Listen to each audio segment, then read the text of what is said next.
TV. It's Tuesday. That goes back a long way. Normally, you don't hear that because it is Seminole Headline Day normally.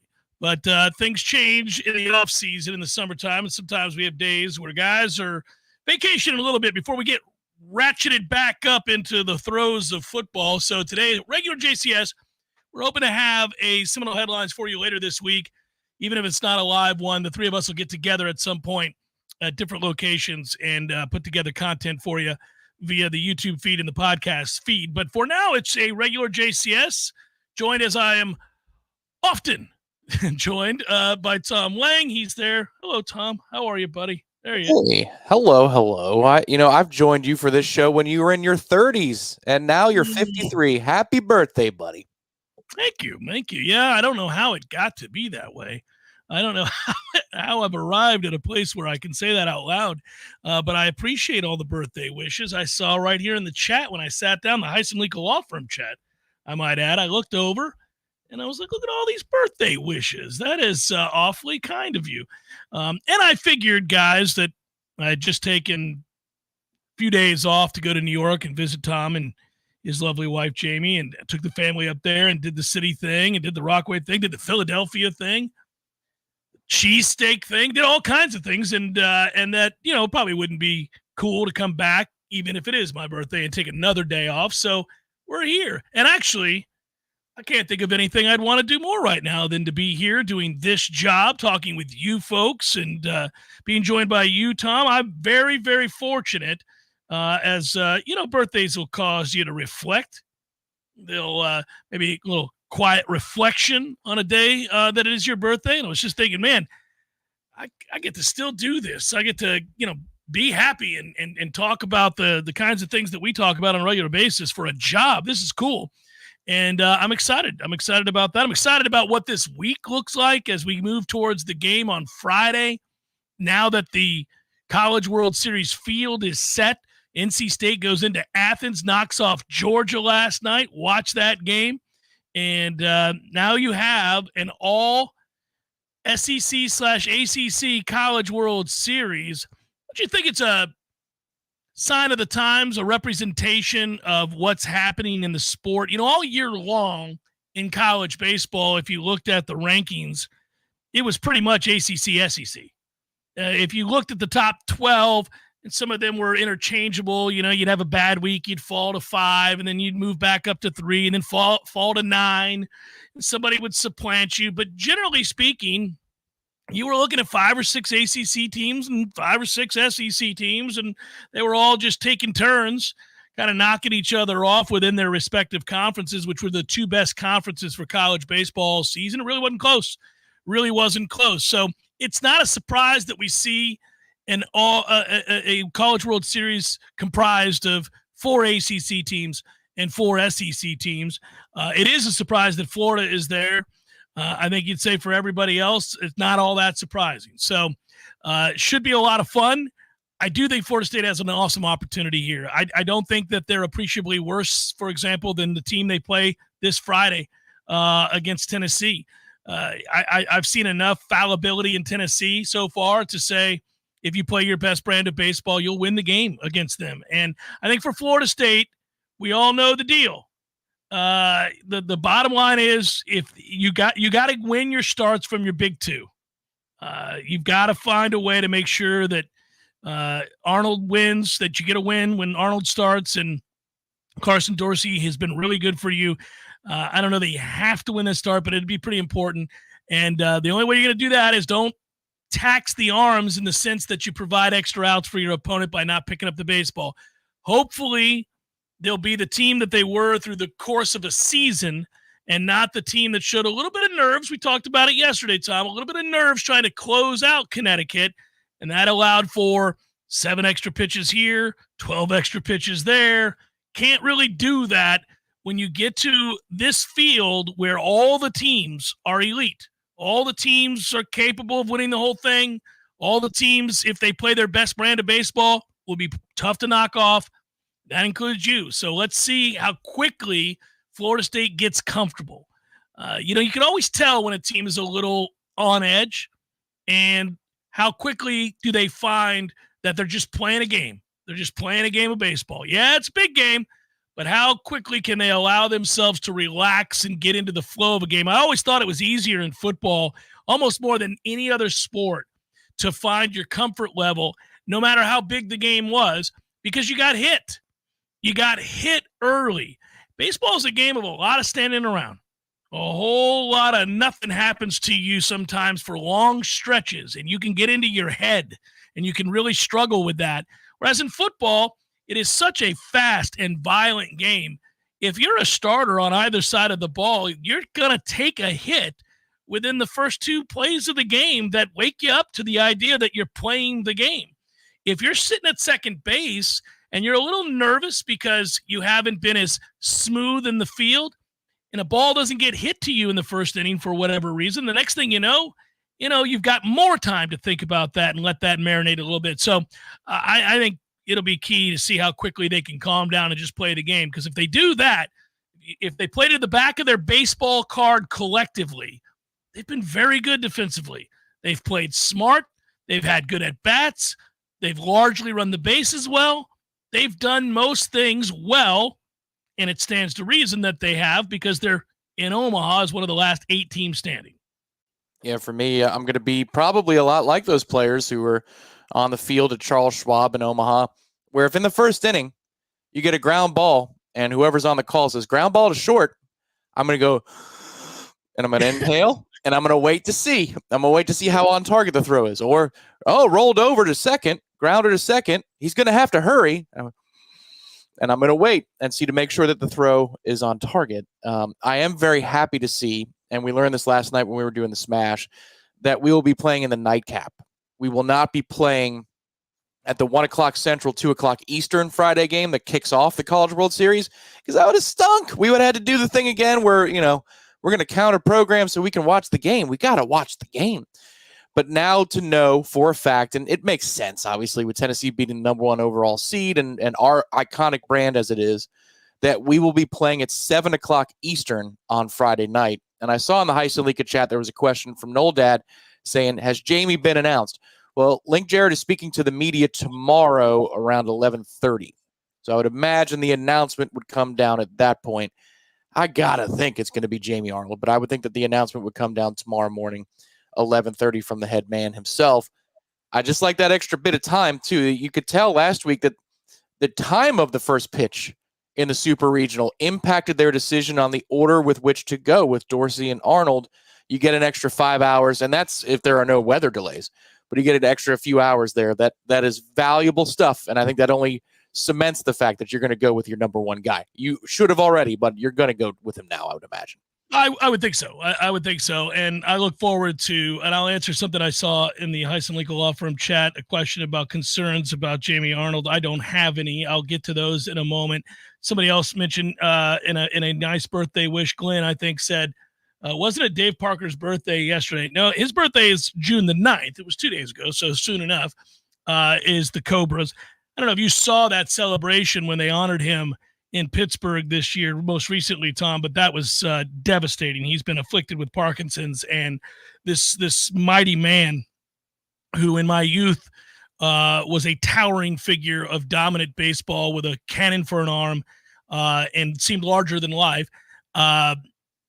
We've all seen what Parkinson's does to people, and he is, he is not that guy anymore, and he was wheelchair bound. I'm glad they were able to honor him and put him into the Pirates Hall of Fame and all of the things that they did that day while he's still with us. Too often we honor people after they're dead and they have no idea, which drives me nuts. If you're going to put somebody into a Hall of Fame, let's try to do it while they're alive. Let's try to do it while they know they were inducted into the Hall of Fame.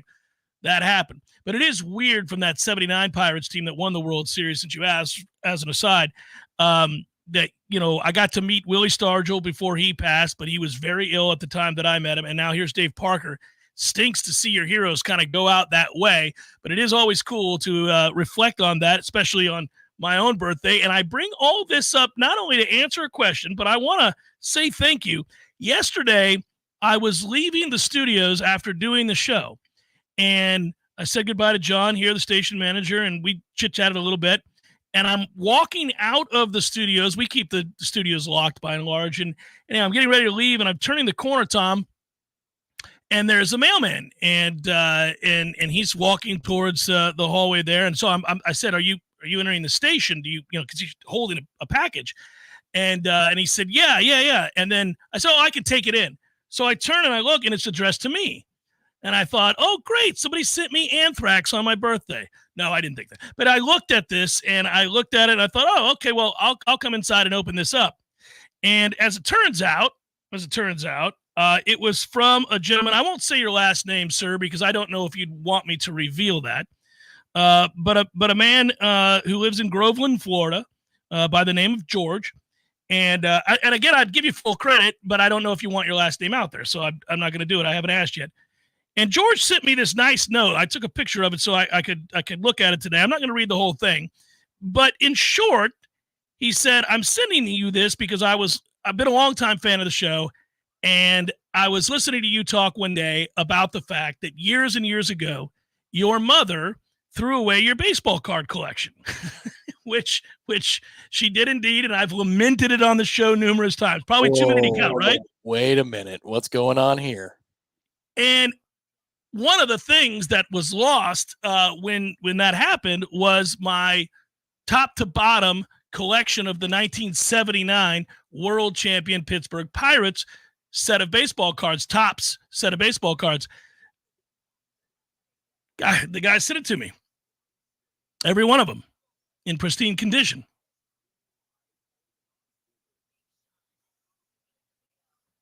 People can be good, man. Blew me away. And, he wished me well, and took the time to do that and to write the note and to say, hope this finds you and your family well. And I was able to track them all down, and here they are. So that is out of nowhere, and it is awfully kind, and it blew me away. I could, I'm a lucky guy. And so thanks to George, and thanks to all of you who wish me happy birthday today. Let's talk some more baseball here in a second. It's the Jeff Cameron Show, 93.3 Real Talk Radio, Warchant TV.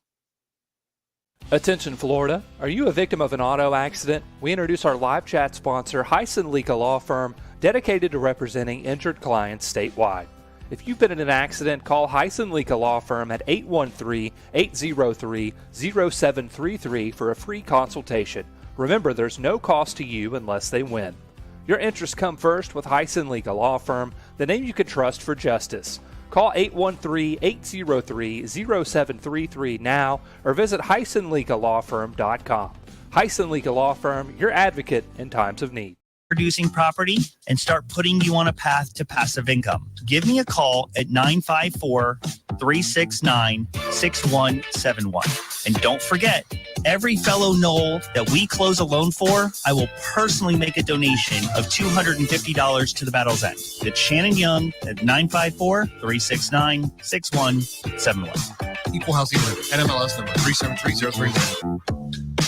There's fun to be had every night at the Corner Pocket. Take home prizes on Trivia Tuesdays and Beer Bingo Thursdays. And kickstart your weekend with Martini Fridays. Plus, happy hour runs every weekday and game day specials every time the Knolls take the field. Watch all the best games at the Corner Pocket's Vegas Wall, featuring 560 inches of flat screen TV heaven. Oh, really? The best food, the best drinks, and the best place to watch all the games. Tallahassee loves the Corner Pocket.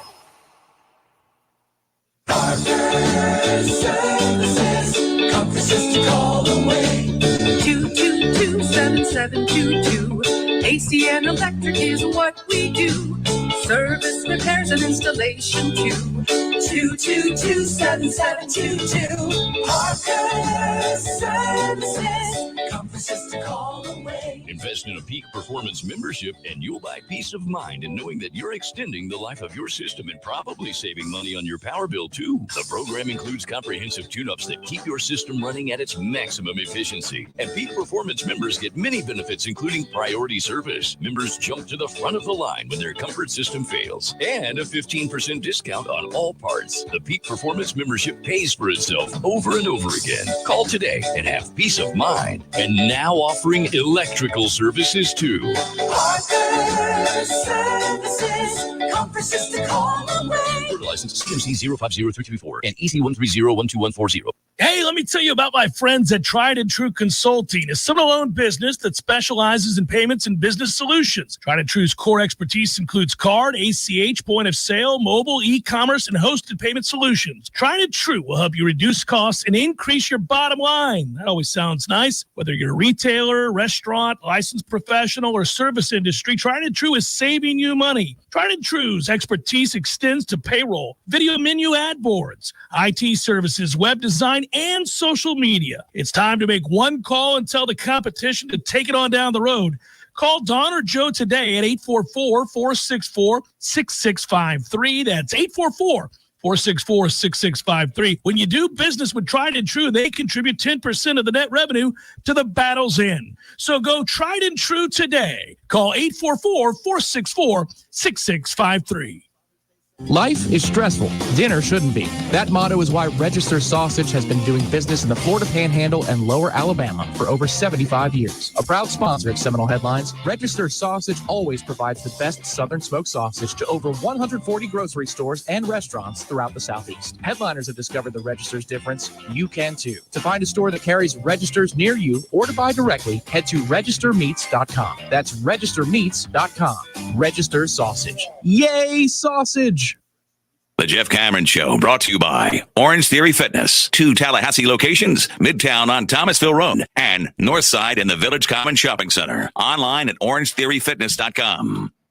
Right now, coming up is Father's Day, obviously. Really quick, want to turn your attention to my friends at Social Kitchen. You can check them out at socialkitchentlh.com. If you're in Tallahassee, check out the Cary Forest Market, I should say. Yes, they have chef-prepared meals, an amazing showcase of different meats, and really you can learn a lot about how to cook these things as well when you're there talking to the chef. He'll come out from the back and talk to you about the various methods. I've learned a lot swinging through Social Kitchen, but I do want you to know about the Butcher Box set up here for Father's Day. $100, you get the Butcher Box complete set with the Wagyu beef, ribeye. You get the bacon cheddar sausage bratwurst as well. You get the bacon to go with and the seasoning salts that go on all these different meats. You can do lots of varieties with the Father Day special. SRF Wagyu ribeye and bottle of wine. You can do the Butcher's Box 3-month membership. You can do one where you get the prime ribeye and cigar to go with said bottle of red. It doesn't suck. Find out more today. Go to socialkitchentlh.com. You can also give them a call, 850-894-6261, and inquire about it. Good Father's Day gift. Well, great Father's Day gift. So there's something to point out there. That wouldn't suck. Don't mind if I do. Little bottle of red, whoa, what's going on here? Z-Chan, thank you. Appreciate the birthday wishes. I hope the company is warm and the beer is cold. Can't wait to see you again, buddy. Thanks, Z-Chan. That is wonderfully kind. And, man, your contributions are always over the top great. And I don't know what else to say, but thank you. So, yeah, that would be. So thank you very, very much. Appreciated. Much appreciated. Yeah, so let's stop focusing on me. Let's turn it back over here to some Florida State baseball. I don't know where you stand. I like to take gauges on fans, and you and I have always checked each other's pulse, right, to see where we're at, because over the years, usually one of us kind of gets a good feel or sense for big moments, big games, what's going to happen. You know, if the other one's not quite right, the other one has a definitive feel. It's rare that both of us are kind of murky, like, not real sure.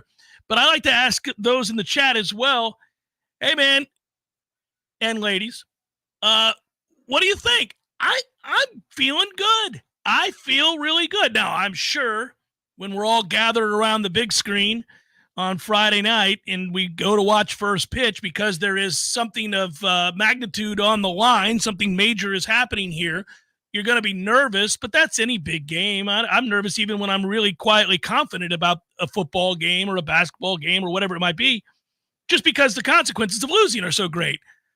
But I feel I'm going to repeat myself over and over again on this. Guys, we're playing with house money here. this is not where you thought they would be before this season. On the heels of last, you did not think that this would be the year that Link got it turned around in full and took this team to the College World Series. And you must remind yourself of that. It is a balancing act when it comes to fandom. Because on the one hand, I have said this over the years many times too, and I mean it. Well, you made it. You're going to play the game.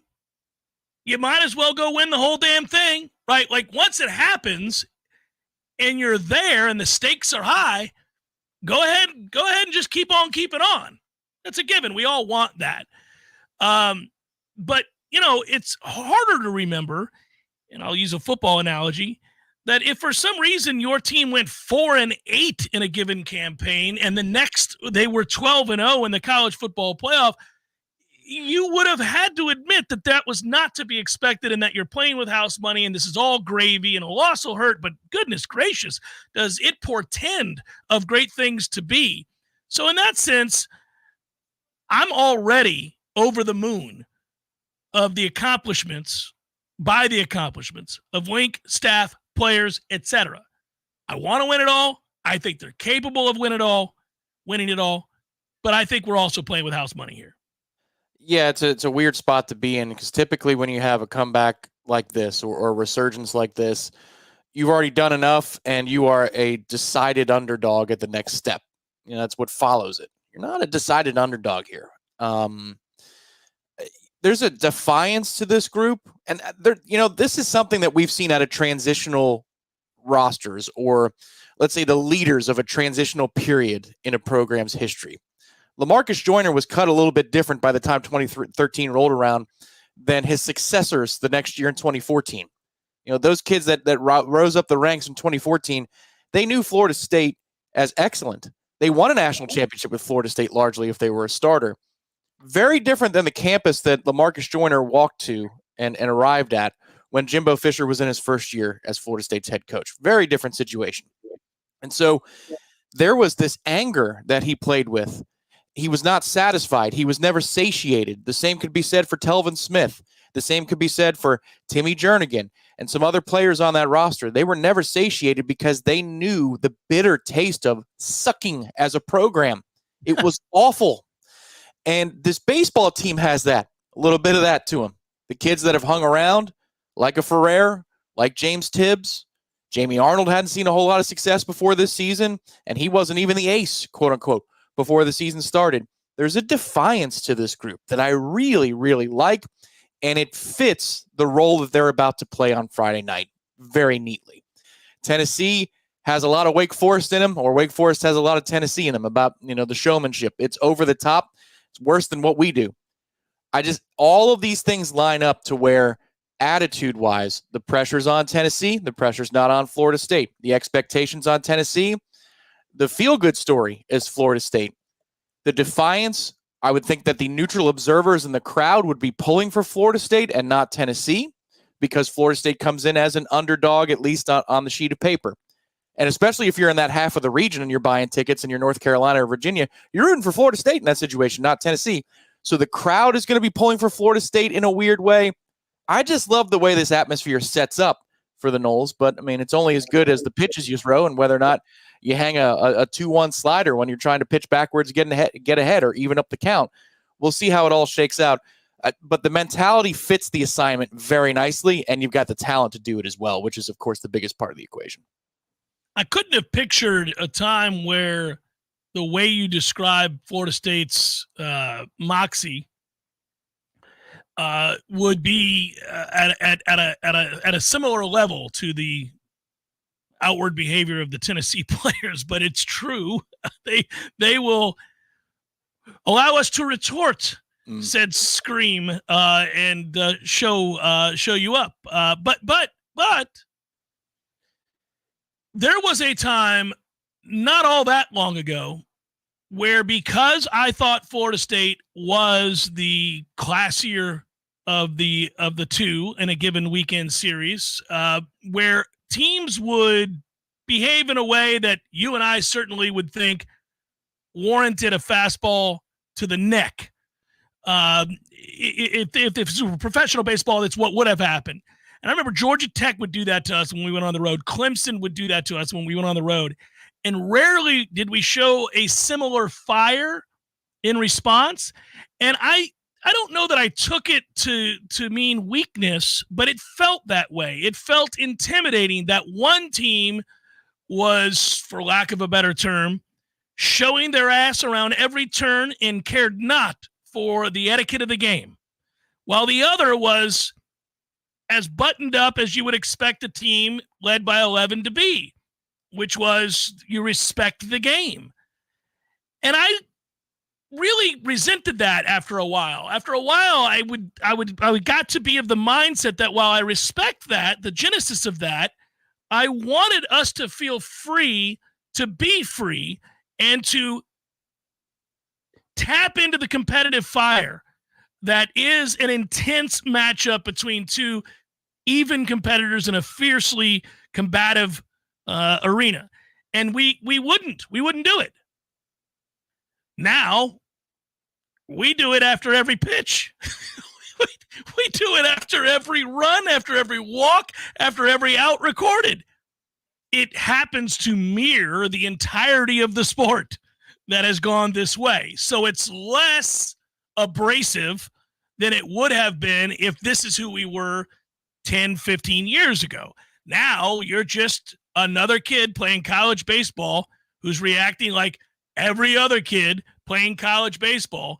And so they are free to be free, buddy. They won't be intimidated, is my point. Tennessee was over the top with this stuff a few years ago.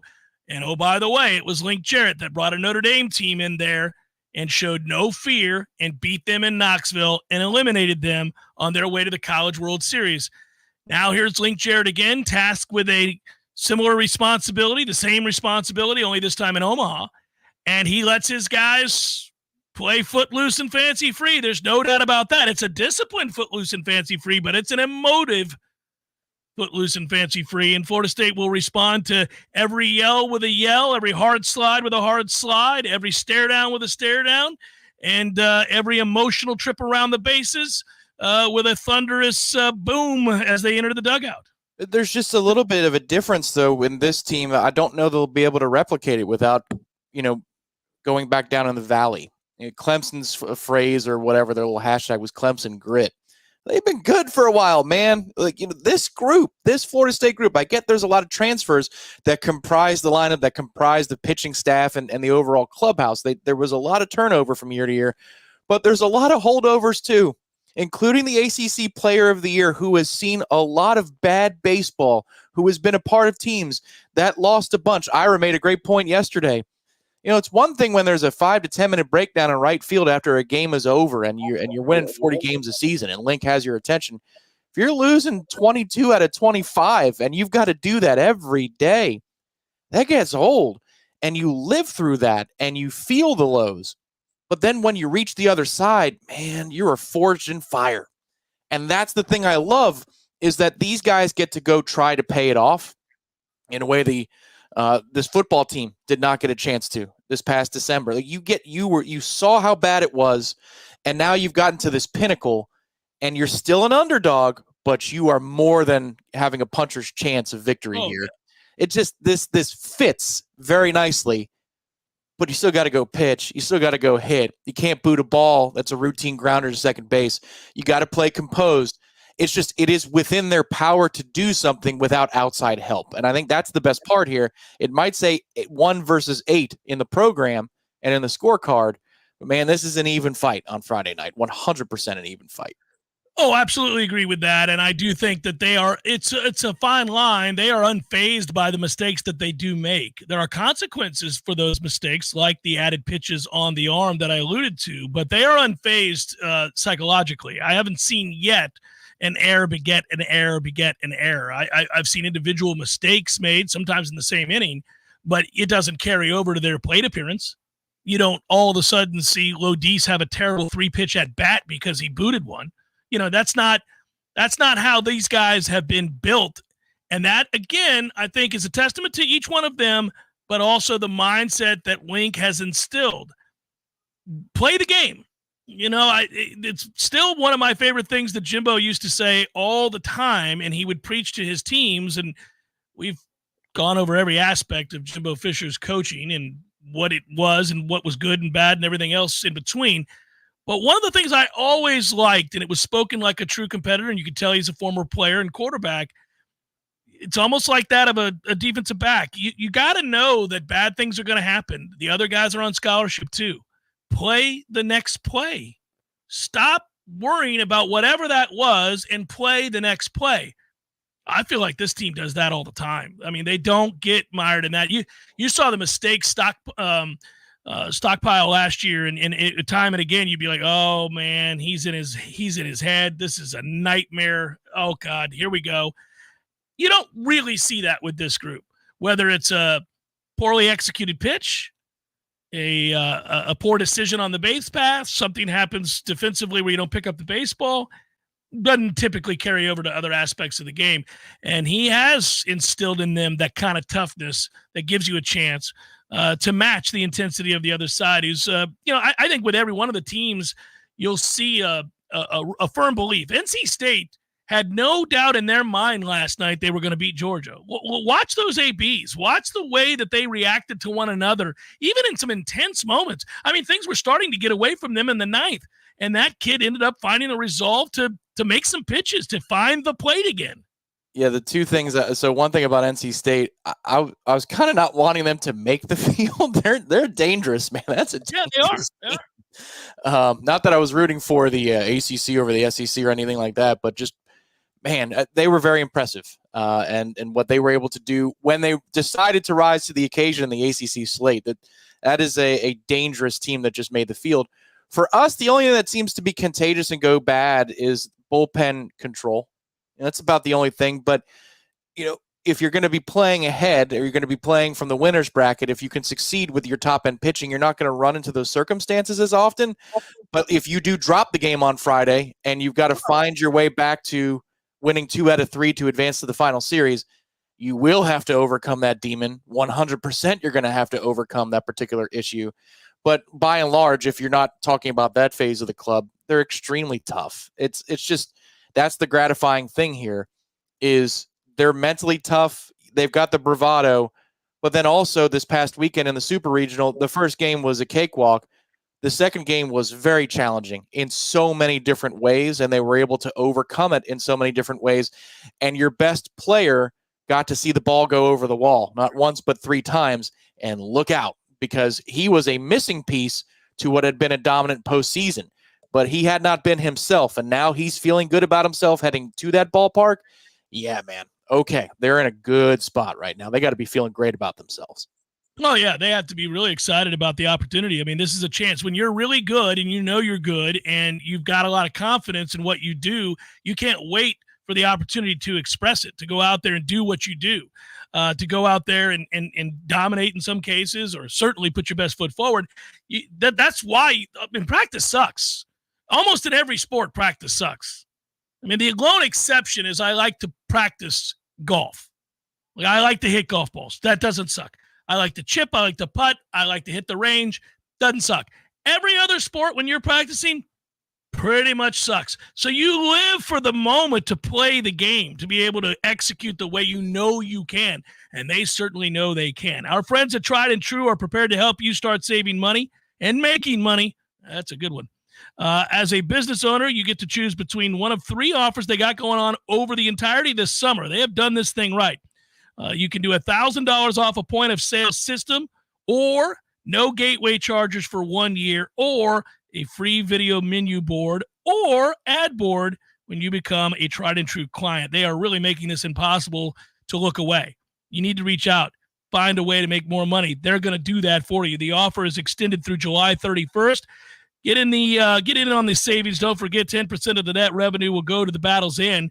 Call Don or Joe, 844-463-6653. That is 844 I'm for Noel. For all the details, tell them you want the Jeff Cameron Show special, baby. Speaking of which, Jeff Cameron Show 93.3, Real Talk Radio, Warchant TV continues in a moment.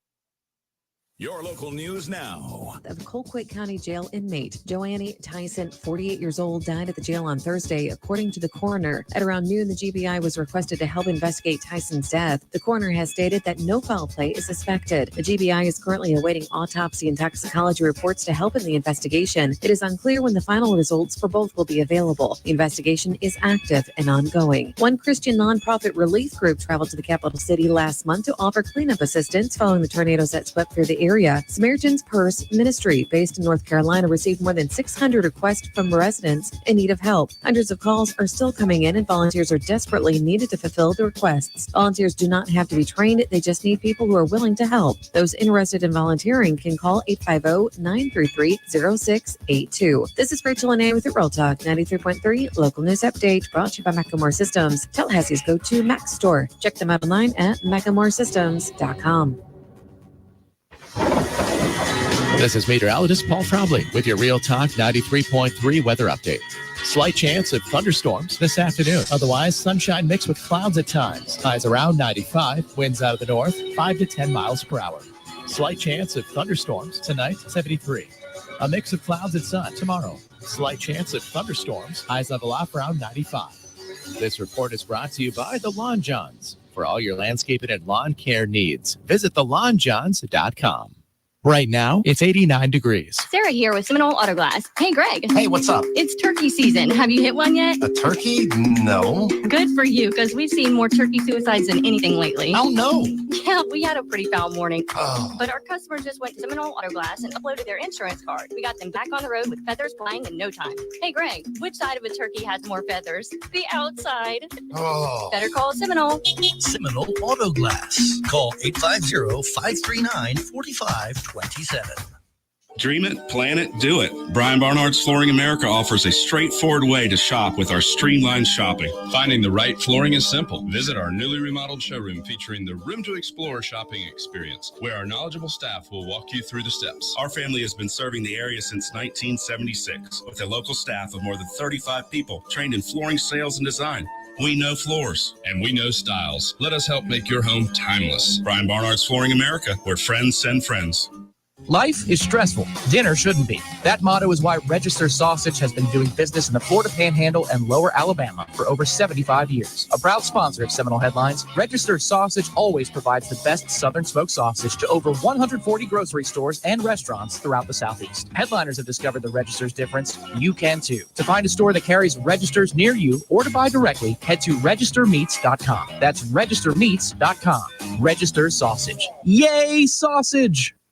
The Jeff Cameron Show is a production of the Warchant.com Multimedia Network. Check out Warchant.com today for the latest news inside Florida State athletics. That's Warchant.com. Now, back to Jeff on Real Talk 93.3.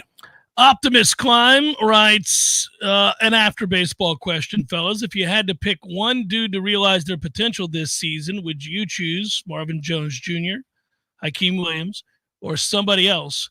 Happy birthday, Jeff. Thank you, Optimist Climb. I appreciate the question and the birthday wishes. Actually, it's a really good question because I'm not real sure what I'm going to say. Normally, I'm a quick-to-answer guy. I'm going to tell you, Hakeem. I want Hakeem to be the future NFL wide receiver I believe him to be. That his physical prowess suggests he should be. His fleeting moments in which you recognize the whole package of what's possible for him as a wide receiver. Because in various ways, we've seen it. He can block, and he's taken to blocking, and he's physical enough. He's a big wide receiver, so he likes to block even. And that is what allowed the coaching staff to begin to trust him more prior to the injury. I think he was on the verge of taking off. We saw the really elite athleticism I'm not sure we realized he had. I understand he was a 5-star recruit, but some of what we saw with him when he first got here we thought was the byproduct of just being bigger than everybody else, right? When you first saw him, you thought, well, who the hell in high school is covering that guy? He's a monster, and he's just going to out-jump or push off or do whatever he has to do, utilize his body to win one-on-one battles. But then you saw him run away from people a few times, in particular the one touchdown run in the quick game. And so it's all there. If he's fully realized, if all of the potential happens, well, then you are set at wide receiver, because I think you then have two legitimate big-time college wide receivers, and everybody else can fill in the various roles. Some of those are gimmicky roles. Some of those are screens. Some of those are any number of things. Then you're going to be all right. So I'll say Hakeem Williams. Do you share that, or do you say Marvin Jones Jr.? I know we're excited about his potential too, but I feel like you've got the potential for one really, really good defensive end that is cemented. Yeah. He's not going anywhere. He's already going to be good. And you've got at least average on the other side. So you've probably got enough there to do well defensively, whether he realizes his full potential or not. Yeah, there are some other candidates that I think I land on Hakeem, but the other candidates are Marvin Jones, sure. Darrell Jackson. What if Darrell Jackson lived up to every bit of his potential this season? I mean, that would be so destructive for opposing offensive lines, and it would force offensive lines and schemes to allow either a Josh Farmer, a Patrick Payton, or a Marvin Jones Jr., or Sione Lolohea, any one of those players to be in a one-on-one situation. So if Darrell Jackson lived up to every bit of his potential, you're talking about a game record, and I think that takes points off the board immediately. But the problem is on offense, you're scarce at wide receiver. So I do believe that is where Hakeem is probably the right answer. Also, one other guy I would consider, Lucas Simmons. What if Lucas Simmons lived up to every bit of his potential this season? That would drastically change the way you shuffle the offensive line. I think it would drastically change the things you could do on offense. Now, that's a wild card. He's still in development, and he should be. He's a younger player. But if you're talking about what is the height of what is the highest level of potential of anybody on the roster relative to their position, Lucas Simmons is in that conversation about being a lockdown tackle. Again, though, I will swing back and say that because you're light at wide receiver, if Hakeem became that dude, man, that would change your offense. It would become so much more dynamic immediately, and you have solutions at those other positions that you don't at wide receiver. And I think he might. I don't think I'm as down on Hakeem as our fan base is. And when I say that, I don't think that they hate him, and I don't think they think he stinks. I think they were disappointed by the numbers or the inconsistencies in the spring that were reported, and those were not reported erroneously. Those were not things that didn't happen. That did happen. But I think the cause of those inconsistencies are not replicated week to week in the college football season. So I believe he has a chance to have and find the kind of consistency and confidence he needs to become fully realized sooner than a lot of people based on the spring. I wouldn't be shocked at all. Where I would be somewhat surprised, and you picked a good one in Lucas Simmons. You went off the grid there. You know I'm a big Lucas Simmons guy, and I've talked about how I don't see why he can't play sooner rather than later because he had that big base. And you know how I feel about the big asses necessary to play in the trenches. And he has great feet. He has the base and the trunk necessary. He just didn't have upper body size to go along with the 6'8", 3+ overall makeup, 300 plus makeup. The reason he's still a work in progress is because he missed an entire season. He was on the roster, but he couldn't play.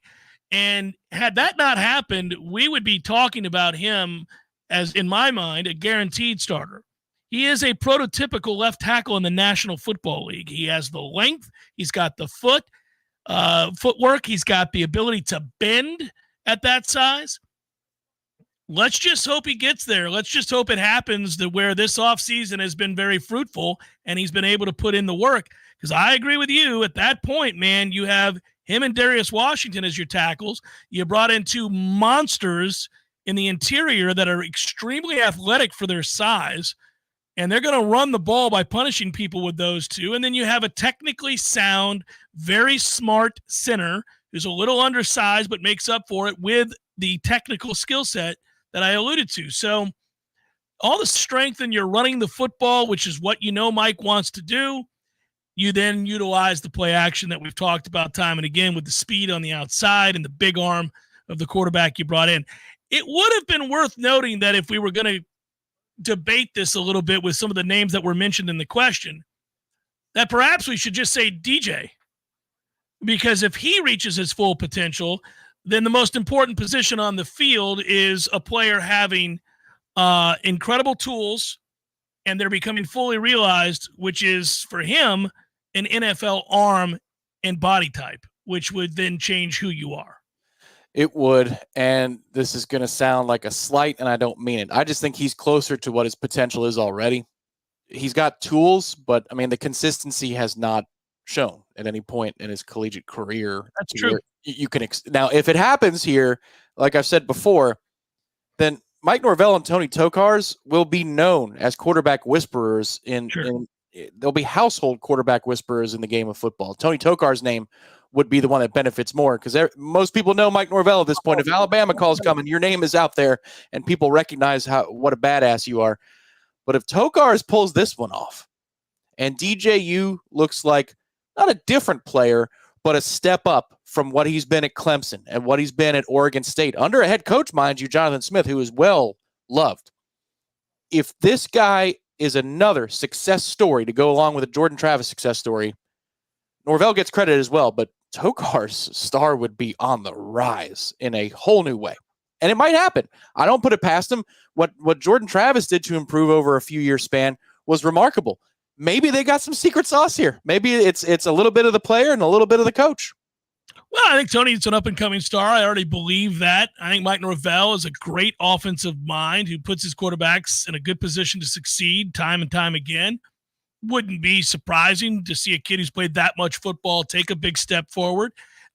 You're right. His skill set may be limited to the point where he's always going to be somewhat inaccurate. I mean, that's the criticism. Let's just say it. He's somewhat inaccurate. And that's, that's fine to say. But if you see that tick upwards a couple of completion percentage points into the realm of, say, 58, 59, anywhere close to 60%, coupled with the big playability down the field and the willingness to really take chances down the field. I love offenses that do that. I loved that about Jameis Winston. It was that Jameis was going to challenge you. You had to guard every inch of the field because he was going to take chances down the field and trust his guys. Now, there is no Kelvin Benjamin here.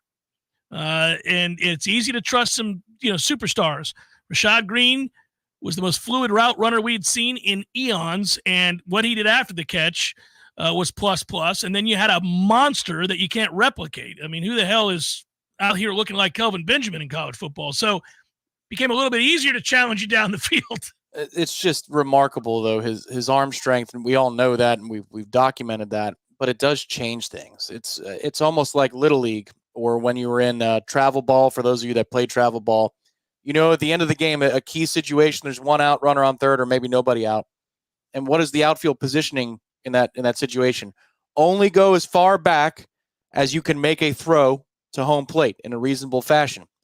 DJ would be standing at the wall in that example. Oh, sure. Yeah, speaking of the aforementioned Dave Parker earlier in the show. Or Clemente, since it's Pittsburgh Pirates Day for you, the famous clip of him throwing it from the wall to home plate on the fly. What he can do to unlock different parts of the field, he can be at the numbers on the right side of the field and complete it 50 yards on the other number on a rope. It's just what you can do with either misdirection plays or deep shots. He does unlock different parts of the real estate of football. My question is, when we get to, say, a 5-game sample size and we look at Pro Football Focus for the spray chart, and that's what it's good for, I think, is documenting that stuff rather than grading. Mm-hmm. Give me the empirical evidence. When you take a look at DJU's spray chart 5 games into the season, what does it look like? The tic-tac-toe board. Where are we throwing the ball? Is it all at the line of scrimmage and deep? Is he working in the middle of the field? What does Mike Norvell, what does Tony Tokars think it could be his strength, and how does it fit into the offense? We know there's going to be deep shots, but what's the general picture going to look like when it's all said and done? Fall camp can't get here fast enough, my brother. By the way, Pinch and Penny Pools and Spas have everything you need for pool maintenance: chemicals, cleaners, pumps, vacuums, nets, covers, you name it, they've got it. Listen, they have the largest selection of premium hot tubs in the entire city, and that's good. You can easily finance, and you can have an opportunity to have one of these amazing hot tubs in your backyard. If you have an older hot tub and you've been putting off upgrading because you just don't want to deal with the hassle of getting the old tub removed and hauled away and all that entails, I understand. Pinch and Penny has a solution for you to do that as well. Not only will they pick it up, Pinch and Penny will come out and make sure they haul that sucker away. That old beat-up hot tub will be no more, but they'll give you a trade-in value for a credit towards your new hot tub, even more savings. So really do make it easy. Go check them out. Having an amazing hot tub is not out of reach at all. I once thought it was till they started doing business with us, and I learned the process. Go see them today on Greer Road. Find out for yourself how easy and affordable it really is. Pinch and Penny Pools and Spas. If you're ready to relax, they're ready to show you how. Greer Street. Go check it out. That thing is massive. Problem is, when I go in there, Tom, I want to buy 4 of them. I don't know why. I don't have room for 4. But they're like, one of them is like the size of a pool, and then the other one's small. And that one on that side of the house, and the other big one over here on this side of the house. I've just become gluttonous when I'm in their showroom. They're massive. If they're giving them away like TVs, there's no sense in not having a couple of them. You don't even know. I had you on mute anyhow. There you go. Well, people on video heard me. I was going to say, if they're giving them away like TVs, then you might as well have 2 of them. Yeah, it is funny anymore. My youngest son broke the base of his television. The television works fine, but he broke the thing that holds it in place, which infuriated me because I bought the television. And then he proceeded to tell me, just go get a new one, Dad. They're not very expensive. Oh, okay, son. They're never expensive when your dad's buying them for you. Ooh. I'll point out. Yeah, there was a stern look, a very stern look. Hour number 2 forthcoming. Stay with. Widden Glass has been taking care of business since 1945. When you call Widden Glass, you're dealing with experienced, reliable professionals who offer only the best. Like Widden's top-of-the-line bath enclosures that provide style and luxury at an affordable price. Eye-catching storefronts are a specialty at Widden Glass. We'll help you design it and install it. Widden Glass, the first name in glass replacement. Call 222-5781.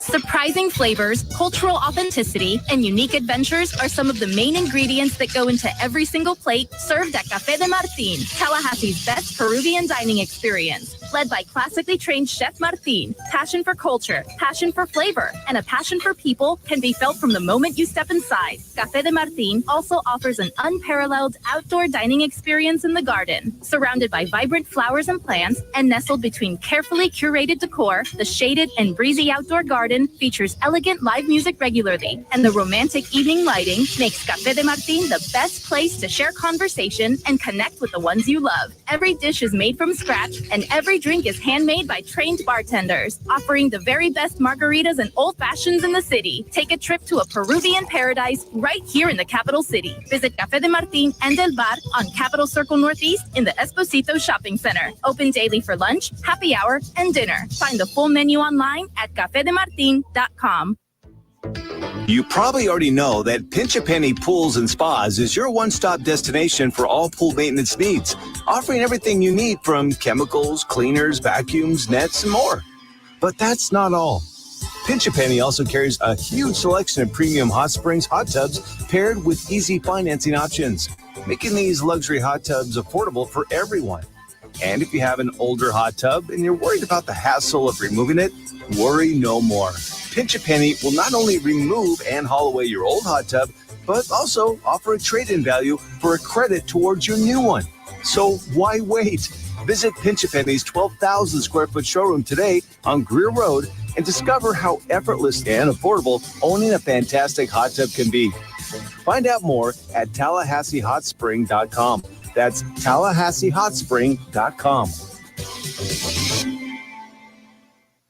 Many orthodontists in Tallahassee can straighten a smile, but at Birch Orthodontics, they're dedicated to providing the finest care possible. The experienced and friendly staff is trained in all of the latest techniques. So whether you need standard treatment like braces or Invisalign, or you have a more complicated case requiring extra attention, Birch Orthodontics is here for you. Set up your free consultation today by visiting birchorthodontics.com, BURCH orthodontics.com, or call 850-877-1692. At Birch Orthodontics, they create beautiful smiles that last a lifetime. Coming up next, more of the Jeff Cameron Show. Live and local on Real Talk 93.3. WVFT. Greta, Tallahassee. It's time for your 93.3 Sports Flash, powered by Tallulah CBD Mushrooms, THC. Visit TallahasseeCBD.com. The Tampa Bay Rays fell to the Baltimore Orioles 5-2 Monday night at Tropicana Field, losing all 4 games in the series. The Rays were outscored 25-7 over those 4 games. Alex Jackson had a 2-run home run Monday in the loss. They're back home tonight to start a 3-game series with the Chicago Cubs. It'll be Zach Eflin going up against Jamison Taillon. College baseball, Florida State heading to Omaha to be part of the 18 College World Series, their first appearance since 2019. The Seminoles cruised through the Tallahassee Super Regional, winning 2 games against UConn. They'll open up play in the series on Friday against Tennessee. The Volunteers, the number 1 overall seed in the tournament. Florida is also in Omaha. They finished runner-up last year to LSU. The Gators will open up play on Saturday in Omaha against Texas A&M. This Sports Flash powered by Tallulah CBD Mushroom THC. Visit online at TallahasseeCBD.com. I'm Tony Desiri, Real Talk 93.3. Get in zone, AutoZone. Welcome to AutoZone. What are you working on today? Got a car-loving dad? Nice.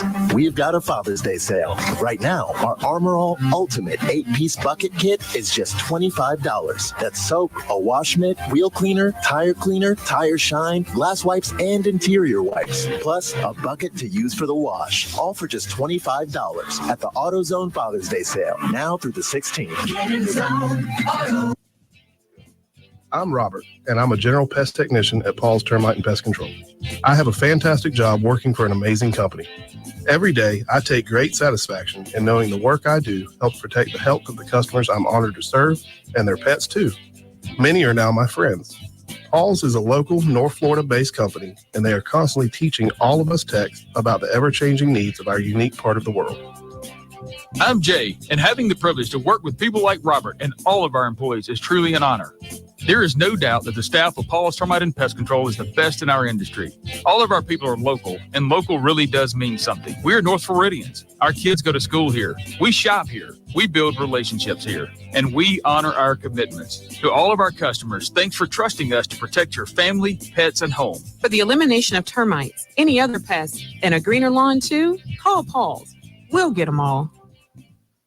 Social Kitchen is now open on Cary Forest Parkway near Ology Northside, Tallahassee's only premier market where you can receive the famed Snake River Farm steaks and premier meats. Social Kitchen also has chef-prepared meals and sides ready to serve in just under 20 minutes. Perfect for those very busy springtime weeks, weekends, you name it. Hosting some people at the house. Hey, Social Kitchen also has build-your-own charcuterie boards and catering. Stop in and visit Social Kitchen today or visit us online at socialkitchentlh.com. socialkitchentlh.com. What will the Noles do to follow up an unconquered 2023? Warchant.com, the market leader in FSU football and sports coverage, is the place to find out. Join the largest FSU fan community and talk Seminole sports in Warchant's Travel Council and premium recruiting message board forum.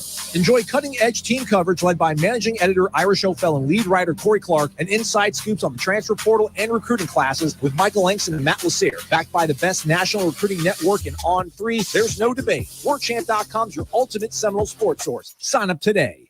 I'll never forget that moment. As long as I live. As long as I live. My first call ever as a member of the National Guard. When we got to the armory, they briefed us on the wildfires. They were getting dangerously close to homes. Helicopters were going out to drop water on the fires. Guys in the unit were preparing for firefighting with local fire crews. At that moment, I got my first taste of just how important the Guard is to my community. See how the Guard can be an important part of your life at NationalGuard.com. Sponsored by the Florida National Guard. Aired by the Florida Association of Broadcasters and this station.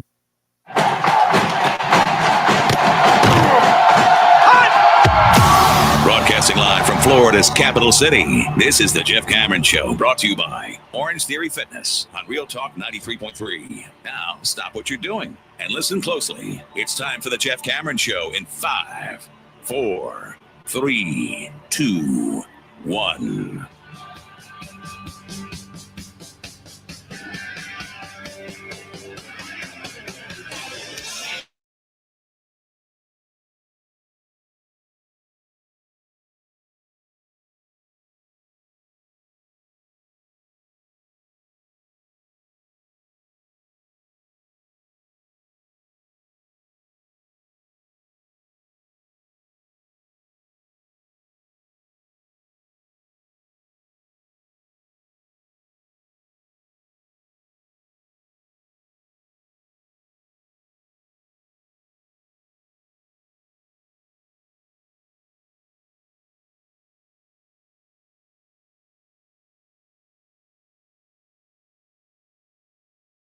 Appreciate you as well. By the way, I can't get to everybody as they come through here, but I'm well aware of the many birthday wishes, and I say a wholehearted thank you to all of you guys. I appreciate that. That's awfully nice.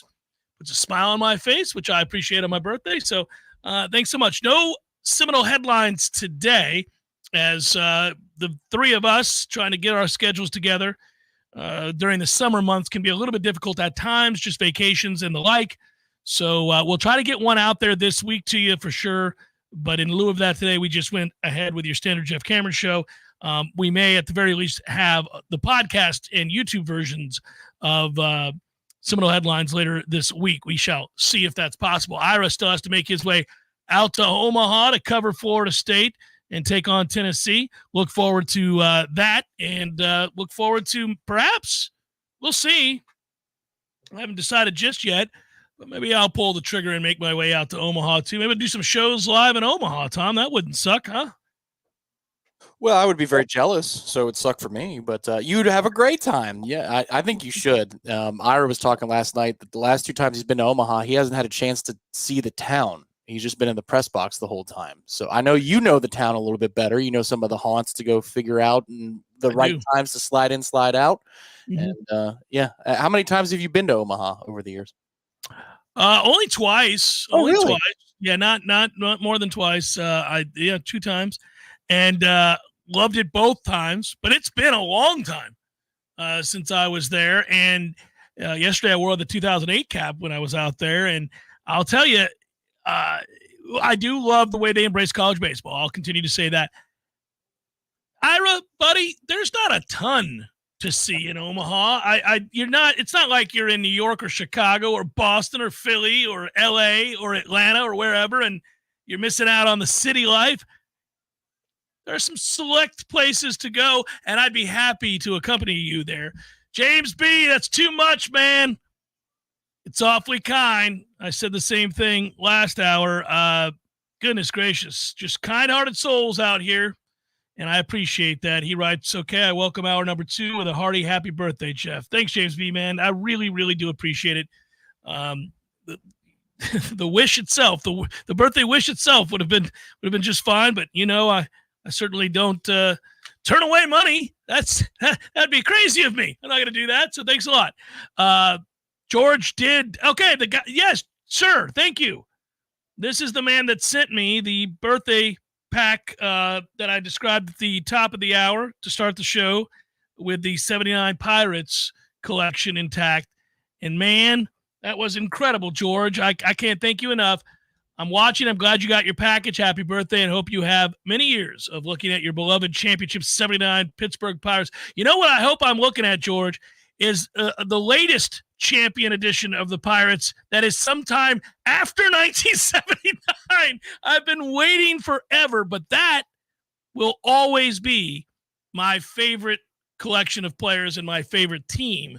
Right age, right time, right moment, 8 years old, falling in love with baseball. We are family, and thank you for allowing me now to gaze upon that collection of cards that I once had many moons ago and now again have, thanks to your kindness, and thanks for sending that to me. It meant a lot, and I was overwhelmed. I was blown away. people can be great. People can be great. And that was a wonderful thing that you did. I appreciate that. All right. So we were talking about football. We talked a lot about baseball. We'll continue to do both those things this hour and the rest of the week as always. But I did want to draw your attention, your focus, if you will, to the 12-team college football playoff. Time to retrain our brains for a new college football playoff on 3 piece that Andy Staples did. And oh, by the way, I reached out to Andy, and we're going to get together, Tom, on Thursday. All right. He did a top 12 post-spring ranking and projected his playoff grid, if you will, and how the tournament would be seeded and all of those things. And first round on-campus games, which would have Boise at Alabama, Tennessee at Oregon, Ole Miss at Texas, Notre Dame at Michigan, etc.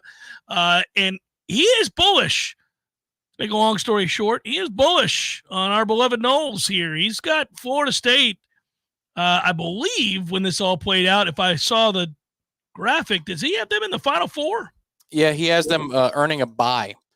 And he has them – now, I don't know how it plays out if he filled out his bracket, but the thing that was going on social media was he had Florida State as the 3 seed.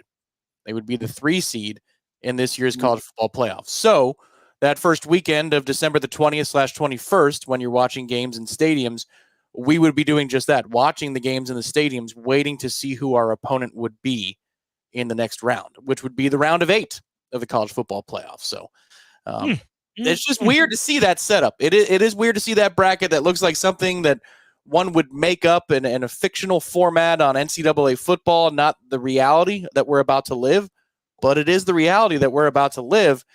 And if Florida State was the 3 seed, you have expectations when you get there, but I would feel the same way about that I would the way that we get to the College World Series this year. Like if this group was the number 3 overall seed in college football, holy cow. Well, this is interesting. First of all, happy birthday, Patrick. Secondly, again, I want to say thank you to everybody who's had nothing but kind things to say in this chat. And I can't get to everybody, and I feel bad about that. I don't want you to think I'm ignoring you. Third, go back to this here real quick. I know your intent is not to slight what you think this Florida State team will be or could be.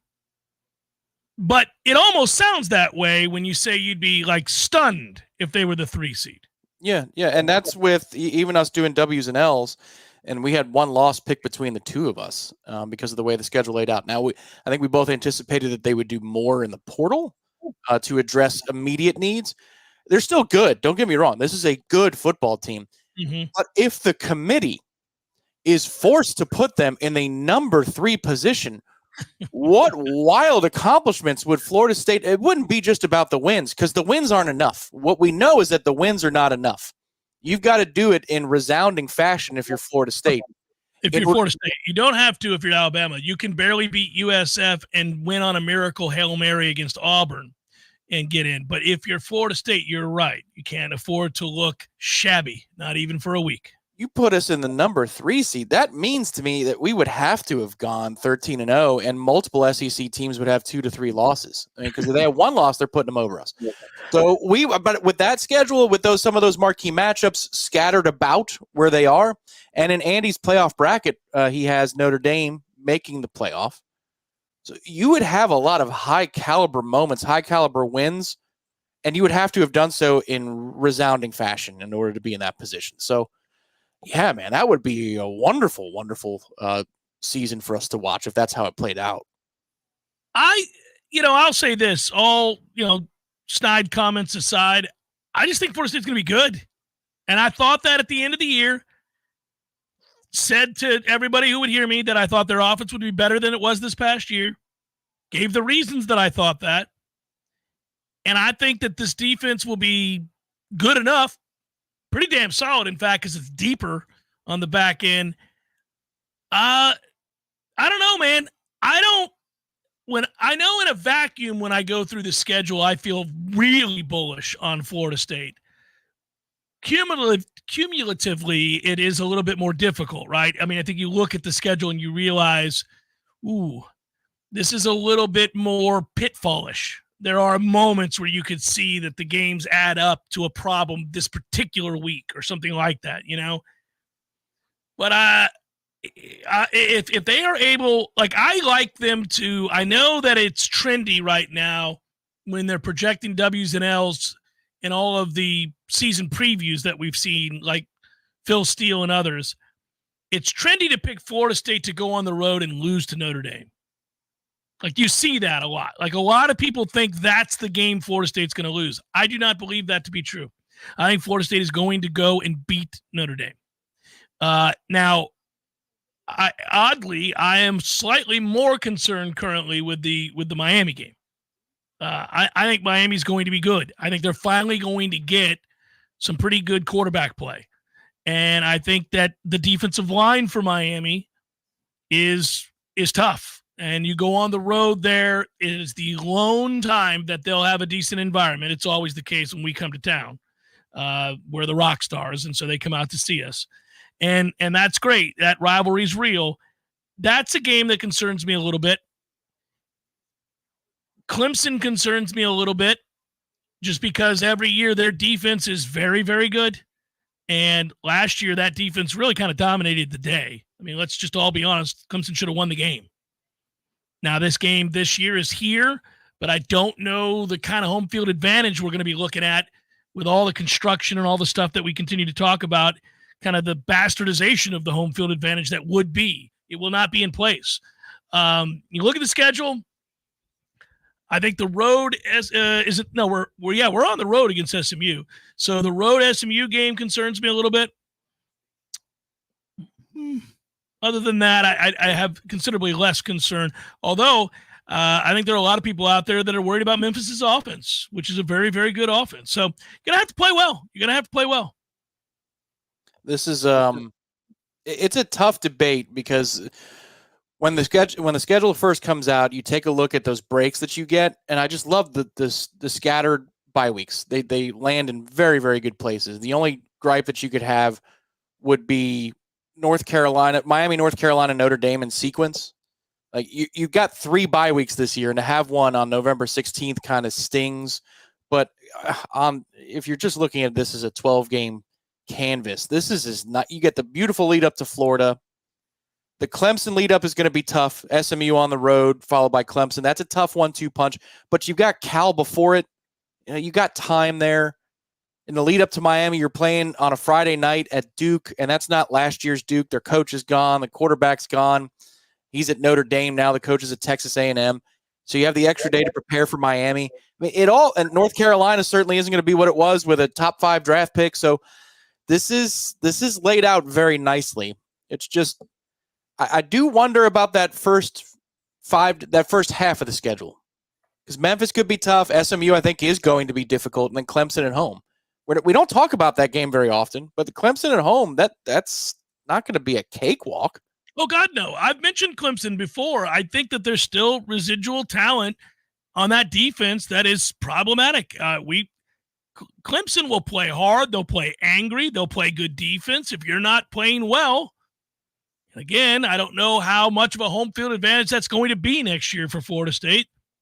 Yeah, that could be a problem. There are more losable games this year than we've had in recent memory. You could lose on the road to Notre Dame. You could lose on the road to Miami. You could lose at home to Clemson. Absolutely. You could lose on the road to SMU. Hell, you could lose the opener against Georgia Tech, who I think is going to be a lot better this year in totality on defense. Their offense is already good. Haynes King and that offense they can move the football. And, he's a mobile quarterback. So you talk about this Georgia Tech team. Now, Florida State should win the game. Florida State's rightfully favored to win the game, and I think they will win the game. But the point we make when we talk about projecting is how many teams on your schedule can beat you? Another way to look at it is what is the percentage chance that you would put on each game that you're going to win it? And so just because you think it's 70-30 Florida State, that's still a 30% chance you lose to Georgia Tech. Whereas there have been a lot of times we look at the schedule and you go, oh, man, this is 90-10. This is yes, there's a crazy scenario by which they lose the game. But, it's 90% likely they won't. I think there are many more games this year where that percentage loss chance creeps towards 30% more than you'd like. Okay, so call it in doubt. You call the result is in legitimate doubt. So you think Georgia Tech would be one of those? Well, Optimus Climb just did something that I agree with. Label them as losable games. Mm-hmm. Realistically, losable games. Like, I don't think it's realistic to say that you could lose to Charleston Southern, for example. It's not realistic. So you don't do that. What's a losable? Now, again, some people are literalist in the sense that they look at odds and say, well, if there's even 1% chance you could lose, it's a losable game. You know, don't play dumb. You know what we're saying here. Okay. Georgia Tech is a losable game. SMU is a losable game. Clemson is a losable game. Miami is a losable game. North Carolina is a losable game. Notre Dame is a losable game. Oddly, Florida is a losable game. That's a lot of losable games, man. Would you throw any other game in there, BC or Memphis? I'd throw Memphis in there, and I'd take North Carolina out. And I am wavering on Georgia Tech. First game. You don't think that's a losable game? I feel pretty good about that game. Yeah. I like us to win the game. I'm not picking us to lose the game. I'll probably pick us to cover the game. But I think it's a losable game. They're well coached. They're hungry. They made strong additions along the defensive line, which was their greatest weakness last year. You bring in a Miami kid, you bring in a Southern Cal kid. That'll be interesting. Well, it's more interesting than it was when they scheduled it. When they first scheduled it, you're like, well, they're going to put it in ink. And I'll grant you that. I feel good about the first two. I love the bye before Memphis. I think like the Memphis game, if you're looking at which one is positioned beautifully on the schedule to be ready for, you've got a bye before Memphis and you're playing Cal after them. And it's at noon in Tallahassee on September the 14th. It's going to roast. The circumstances by which you play that football game are outstanding versus the circumstances that you would play, say, Clemson at home, where you have SMU on the road. They're going to force you to come up to an adrenaline emotion level that is higher than the two helmets would suggest that there's going to be. They're going to force you to go to that place. So you're going to come home tired, and you're going to have to ratchet it back up for Clemson. Then the other game that has a rough circumstance would be Notre Dame on the road, just because of the sequence of rivalry game on the road, trap game at home against North Carolina if you're not careful, and then obviously you got to go back on the road and play a Notre Dame team that does not have an automatic path to the college football playoff in this iteration of the formula. So that game for Notre Dame is going to be far more consequential. Florida State has two ways to get to the playoff. Notre Dame has but one way to get to the playoff. So that game is going to be tremendously important to Notre Dame, and that atmosphere will show, I would think, as long as they don't stub their toes beforehand. So all in all, it's laid out manageably, but it's not going to be a cakewalk. I thought that they were going to do more in the portal to fortify to be an 11-1, 12-0 type team. They got some holes that they're going to have to address, develop through, and get better from. This will be fun. It'll be a good test for Mike and the staff. I continue to think that the confidence we have in those guys are warranted. I'm really ready for camp to get underway, just because there's still battles that are at hand. Briley, real quick, the Thomas Gore kid from Georgia State and Miami, the Jordan Vanderberg kid from Penn State, the USC Auburn transfer Romello Height, all kids that Georgia Tech added. I'm not saying that Georgia Tech brought in the creme de la creme of defensive linemen, that they did make additions to help bolster the area of weakness from a year ago. I think it's a losable game. I think they're better on defense than they were a year ago. They brought a linebacker in as well. They're better on defense this year than they were last year. Your retort could be, it couldn't be worse. Fair enough. But I do think game ones are also weird. Game ones overseas are somewhat unpredictable, I suppose, right? Just by playing on a weird surface, Tom. It seems to me every time I watch the NFL or college football go overseas, everybody falls on their face repeatedly. It's annoying as hell that the types of grass are so different. I would think it's a between the tackles. We're going to test and see how our between the tackles running game is over in Ireland. You govern that. You call that game. I think because of the surface, I think you're right. You call that game a little bit more conservatively. And if you can handle things more vanilla, then you handle things more vanilla. You just control the clock. I think we're going to be able to win both lines of scrimmage, and therefore that's why I think it could be a fun day, like a rocking chair kind of second half. Florida State should and I think will beat Georgia Tech. I'm making that abundantly clear. The question was, is it a losable game? I think it is a losable game. That's all we're saying. I like Florida State to win and win big, Tom. I'm picking them to cover as of right now. I'll just tell you that. I hear you loud and clear. You're circling this game. This is like Louisville 2016. I hear you. No, we better hope it's not that. I nailed that prediction too. Don't start with that nonsense now. That was awful. Chef Cameron Show 93.3 Real Talk Radio Warchant TV. Thank you for calling the Medicare Help Desk. How can we help you? Can you help me choose the right coverage for myself and my wife? We sure can. We can help you choose from Medicare supplements, Medicare Advantage, or standalone prescription drug plans from over 30 different insurance carriers. How much does it cost? We have a fixed income and can't afford extra expenses. At the Medicare Help Desk, the consultation is completely free. We are here to help. Thank you, Medicare Help Desk. Hi, this is Justin Colvin, founder of the Medicare Help Desk. In my 17 years of experience, I routinely speak to seniors who are overwhelmed by the multitude of coverage options available to them. That's why I created the Medicare Help Desk, a place for you to get clear answers to all your questions and make sense of all the confusion. I've helped thousands of clients, and I live right here in Tallahassee with my family. I am active in my church and wish to help and serve my community. If you need help navigating the Medicare landscape, I'm easy to find. Just visit the MedicareHelpDesk.com. That's the MedicareHelpDesk.com. Attention Florida, are you a victim of an auto accident? We introduce our live chat sponsor, Hyson Lika Law Firm, dedicated to representing injured clients statewide. If you've been in an accident, call Hyson Lika Law Firm at 813-803-0733 for a free consultation. Remember, there's no cost to you unless they win. Your interests come first with Hyson Lika Law Firm, the name you can trust for justice. Call 813-803-0733 now or visit HysonLikaLawFirm.com. Hyson Lika Law Firm, your advocate in times of need. I was walking my alligator and I tripped on a cypress knee and I spilled my margarita. Oh my gosh, your margarita. Yeah, I'm blowing my back completely out. I had to ride the alligator home. I don't know what to do. My back's killing me. You're such a poor man. You should know you should go to Finn Chiropractic. Really? You can go to their website and book an appointment and get you in as soon as possible. Go to FinnChiro.com. FENNCHIRO.com. You mean 24 hours a day I can make my appointment online and pay for it? Yep. Right on their website. Wow, and it's discounted? Yeah. All right, that's what Florida man needs to do. No lines, no waiting. Visit FenChiro.com to book your next appointment with a discount. FENNCHIRO.com. That's FENNCHIRO.com. It's Fen Chiropractic, where the chiropractors love you, and there's nothing you can do about it. Hold my beer. I'm going to Finn Chiropractic. This is Shannon Young with Fairway Independent Mortgage Corporation.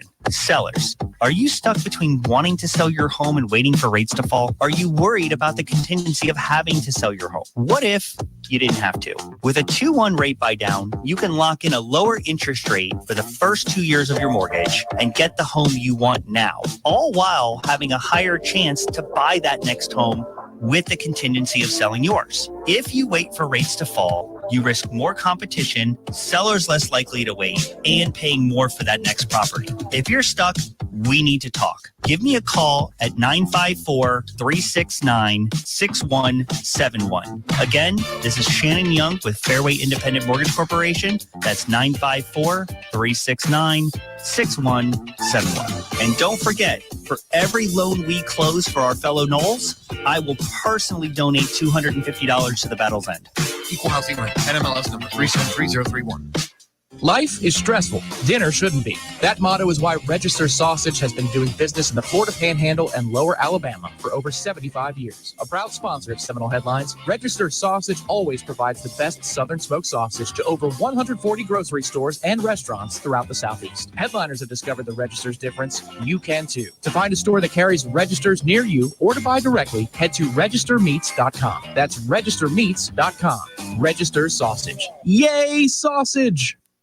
The Jeff Cameron Show, brought to you by Orange Theory Fitness. 2 Tallahassee locations, Midtown on Thomasville Road and Northside in the Village Common Shopping Center. Online at orangetheoryfitness.com. Looking forward to the atmosphere, Tom, in the Miami game. I'm looking forward to going down there again and feeling that heat, buddy. Because it's obviously if you take care of business, it's all the more devastating for a program that annually believes it's back, but I think probably more so this year than at any point in recent memory. They got because of the Cam Ward acquisition. Well, this time it feels like the old Orange Bowl. Oh man, look at this! You can feel the energy here in Miami. I was looking at both Clemson's and Miami's schedules. I knew Miami's was relatively easy in conference. Just talking about the pathway to a conference championship game playing in Charlotte, which Miami doesn't do very often. But their biggest roadblocks are potentially outside of us, of course. Hosting Virginia Tech, who had a nice finish to their season, had some good momentum towards the end of last year, and then a road trip to Louisville. Other than that, they've got a pretty manageable ACC schedule. I know Mario will find a way to make some of those interesting, but by and large, if you were drawing up what opponents you face, they're in a pretty good spot. Clemson is the same. They host NC State for their ACC opener. After that, outside of us, it's Stanford, Wake, Virginia, hosting Louisville, at Virginia Tech, at Pitt. That's it. So when we play those games head-to-head, it's not breaking news. You have to go at least 1-1 in those games if you want to go to Charlotte. I don't think you're going to get any layup berth opportunities into the ACC championship because the two other 9.5 win total teams in Vegas have a pretty nice ACC slate. Florida State, if they are to, Tom, go 11-1, say 10-2, and still make the college football playoff. Given that we believe the Noles will have double digits drafted yet again, might we be talking then, if not already, in the same way that I was talking yesterday about the inevitability of what Link Jarrett has built here at Florida State? At that point, you will have cemented not just the status of being back. That's a given. You had an undefeated season. You won the conference championship. It should have been a playoff team. But you will have then posted back-to-back-to-back double-digit win seasons. Norvell has already reshaped the narrative around who he is and the way he's viewed. Obviously, it didn't hurt his reputation to not only lead us to an undefeated season, but what he's done in the portal, and then also having been sought after by Alabama to replace Nick Saban, saw him quickly elevated. You at that point then get into a place where kind of close to what Georgia's in, if not all the way to what Georgia's in now. That's what I keep wanting to see happen. Now, I'll grant you, Georgia had won back-to-back national titles before this past year when they were kept out of the playoffs, obviously, by the loss to Alabama in the SEC championship game. Although I think Georgia was the best team in the country last year, and I think they would have beaten any of the teams that were in the playoffs this year. That said, that's what you're striving to get to, and I never lose sight of that, and I'm always looking at how close are we. Now, somebody might say, well, you got to win a national championship with the guy first before you can say that you're at a place where you're year after year or year over year expecting to do the same. Not really. You can be knocking on the door and put together, back-to-back-to-back elite seasons, and maybe they're devoid of a national title, but you are then in that realm where you are discussed with the same gravitas as whomever you want to point to, Alabama, Georgia, Michigan, whatever it might be. Yeah, when Tua completes the pass in overtime to walk off Georgia had ascended to that place in the conversation, even though they had not won the title, and they got, in a rough way. That's a toughie. That's a toughie. A tough way to lose a title. They hadn't cleared the hurdle yet, and you knew that they were going to get one. They might not have, maybe not 50-4, maybe not that kind of run, but you knew that they weren't just knocking on the door. They were kicking it down, and it would be a matter of time. And that's what it was. For us, I think if you go 12-1 ACC champion, no matter how you draw up finding 12 wins out of that schedule, you're going to have a very impressive 1, 2, or 3. And at that point, you draw a through line and you say, reputation-wise, we're there. Maybe we can question the reality of it, but reputation-wise, you're there, and that's what matters with high school recruits. That's what matters in the portal. So it only fortifies the ability to pluck really good talent. And also it helps, let's say the quiet part out loud, it helps sponsors get involved with the university if we're going to have this new $20 million thing. And then it's going to help people support a group like the Battle's End even more because you've proven it beyond a reasonable doubt. If you walk through this minefield of a schedule, especially compared to Clemson and Miami's schedule, ours is much more difficult than both of those two program schedules. At 11-1, man, you've done a hell of a job. You know what's awesome is to see the simultaneous rise of baseball and football, and then to know that the college football game, NCAA football, EA Sports is coming out again next month. Here we are. It's already here. Our mutual friend George at Games for Less on the Parkway, Tom, reached out to me the other day, showing me stills, talking about make sure we come out there to pick up our game when the time is right. I gave him the wink, wink, nod, nod. I'll come pick it up a couple days early, won't I, George? That's what I was looking at. He did admit, though, for all of us eagerly anticipating the game, that there are strict controls on the dissemination of said game because it is arguably the most sought-after video game ever. It will get surpassed when GTA comes out, GTA 6 or whatever, when that comes out next year. But in the interim, this is it. This is the one. In the United States, there's no doubt. This is the most sought-after sports title in 10 years, 15. I can't even think of what would be a sports title that was more desired. Maybe one of the Gran Turismo games way back when, because you're going to get Madden every year. You're going to get NBA 2K every year. You're going to get all these titles. We have been without. And apparently I don't know. This is like when critics, quote unquote, go to a movie premiere and they're like, 5 stars, beautiful, loved it. But the public hasn't seen it yet. The on the ground critics haven't seen it yet. Everybody who's played it and they put out a YouTube video on it, I've watched far too many of those. They're saying good things. They're saying good things. I might be just believing a lie, but I'm hoping that it's a better it's a better experience than Madden. Because if it's just the same thing as Madden, we're all going to be terribly disappointed. Yeah, but we'll still welcome it back. We'll still play it. You know we will. I think about that game all the time, and I think about how fast it has gone by, the time between the last version and where we are now. But I gotta say, I mean, our opportunities to waste hours on end at this advanced age, Tom, I don't know that that's going to be as well received as it was the last time this game was out. Both for you and me. It was a different world before.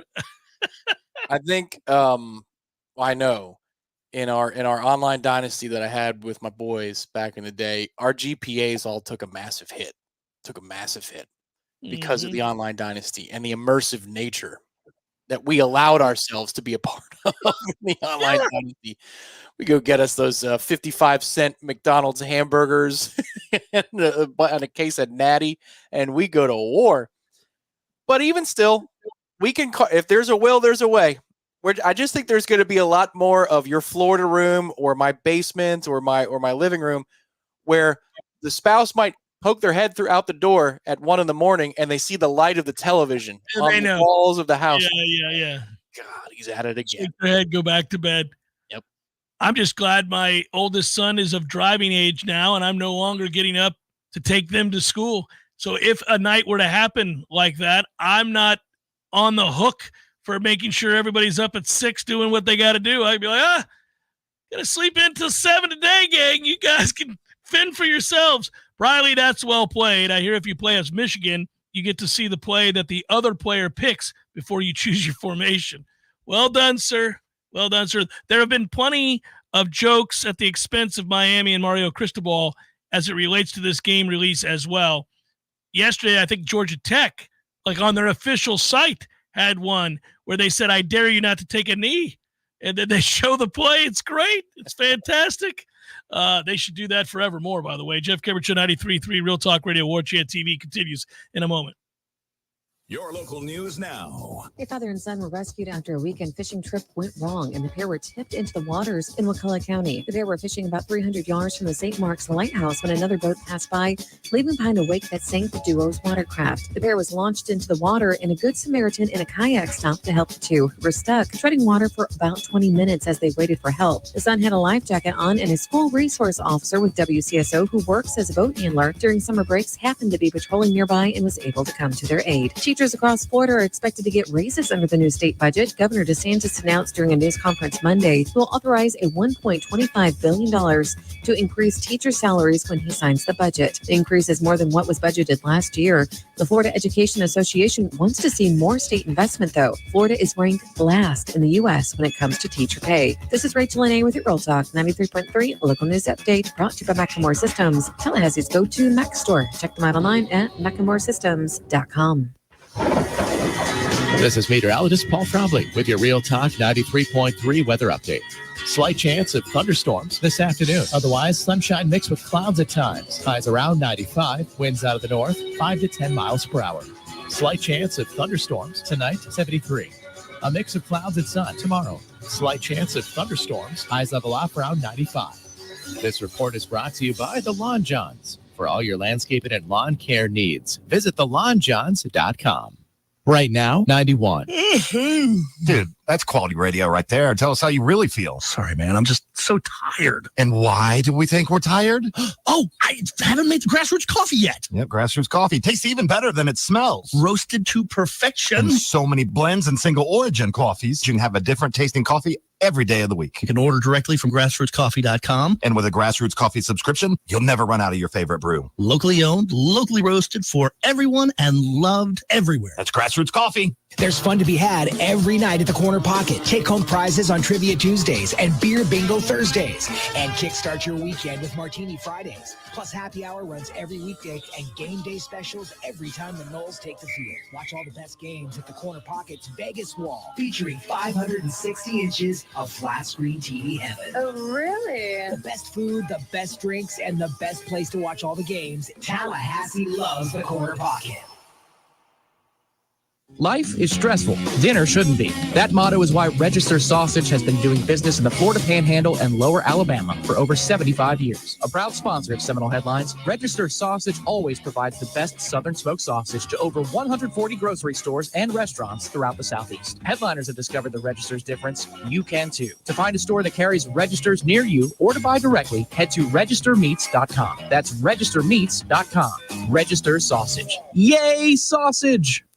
The Jeff Cameron Show, brought to you by Orange Theory Fitness. 2 Tallahassee locations, Midtown on Thomasville Road and Northside in the Village Common Shopping Center. Online at orangetheoryfitness.com. Oh, it's funny, Tom. I did, and I do this frequently. I think a lot of people do.